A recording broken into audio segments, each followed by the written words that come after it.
खुसूसन जो ट्रक्स जो है बाहर से लोड लेके आती है उनको रखने की जगह यहाँ पे नहीं है। इस वजह से हमको काफ़ी दिक्कतों का सामना करना पड़ता है। तो इसलिए हमारे यहाँ पे ट्रक टर्मिनल्स और बहुत सारी चीज़ें अंडर वे है, इनकी प्लानिंग बन रही है। तो आने वाले दिनों में इन पे भी काम हो रही है। तो ट्रक टर्मिनल्स तो आपको पता है वहाँ पे बन रहा है हमारे खलल में। तो बस स्टैंड्स का भी हम एक्सपेंशन की बात कर रहे हैं। तो आने वाले दिनों में इन सब पे काम करके ट्रैफिक को अच्छे से रेगुलेट करने की हम कोशिश करेंगे इंशाल्लाह। सर, किराए को लेकर लोगों के बड़ी खदशात है, गाड़ियों की किराए को लेकर। तो एक दूसरी तरफ गाड़ी मालिकान का भी कहना है कि 2016 के बाद रेट को नहीं बढ़ाया गया है, जबकि पेट्रोल और डीजल का दाम बहुत मतलब ऊपर चला गया है। तो आपकी तरफ से क्या नए रेट डिस के लिए कोई कोशिशें हो रहा है या आपने कुछ अहकाम दी है?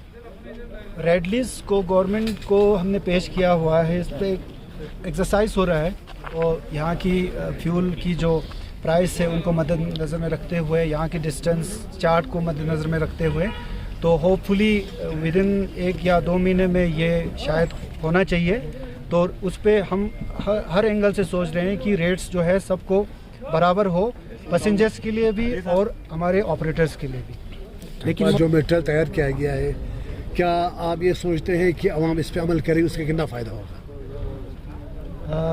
ये जो साइंटिफिक स्टडी ट्रैफिक अवेयरनेस जो आज ट्रैफिक पुलिस और कुछ एक्सपर्ट्स जो बाहर से आए हैं इन पे जो काम कर रही है, आने वाले दिनों में इस पे बहुत ज़्यादा काम होने वाला है और ये हमारे रोज़मर्रा की ज़िंदगी में इम्प्लीमेंट होने वाले हैं। आजकल जितने भी ये चालानिंग, ई चालानिंग और जितने भी ट्रैफिक के वायलेशन है वो सारा ऑनलाइन होने वाला है। तो जैसे वाहन और साथी की द्वारा सारे ट्रैफिक और गाड़ियों की जितने भी डिटेल्स और उनके डाटा सारा जुड़ा हुआ है।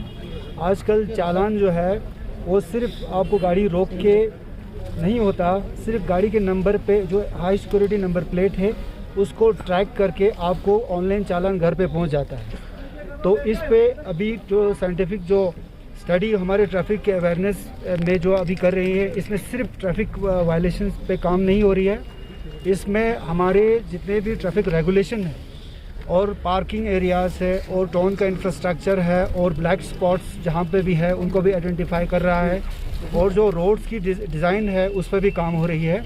तो मुझे लगता है कि ये आने वाले दिनों में हमारे लिए काफ़ी महत्वपूर्ण और काफ़ी अहम साबित हो सकता है। कितना सबसे बड़ा मुश्किलात है, चैलेंजेस ट्रैफिक के हवाले से अगर हम बात करें, कंसर्न या डिस्ट्रिक्ट पुलिस हो या ट्रैफिक पुलिस हो, किस सीज़न आपको ये मुश्किलों का सामना करना पड़ता है सर, स्पेशली विंटर या समर में? समर्स में हमारी ट्रैफिक की फ्लो ज़्यादा होती है क्योंकि जो इंटर स्टेट जो गाड़ियाँ हैं हमारे यहाँ पे बहुत सारी आ जाती है। तो हमारा जो लद्दाख है एक टूरिस्ट एक डेस्टिनेशन है और ले तो ज़्यादातर टूरिस्ट वहाँ पे आने की पसंद करता है, तो इसलिए करगिल क्रॉस होके जाना पड़ता है। इसलिए समर्स में हमारे पास ट्रैफिक की जो वॉल्यूम है वो ज़्यादा होता है। तो इसलिए समर्स में हमारे जहाँ पे जो इंटर स्टेट जो गाड़ी है उनके लिए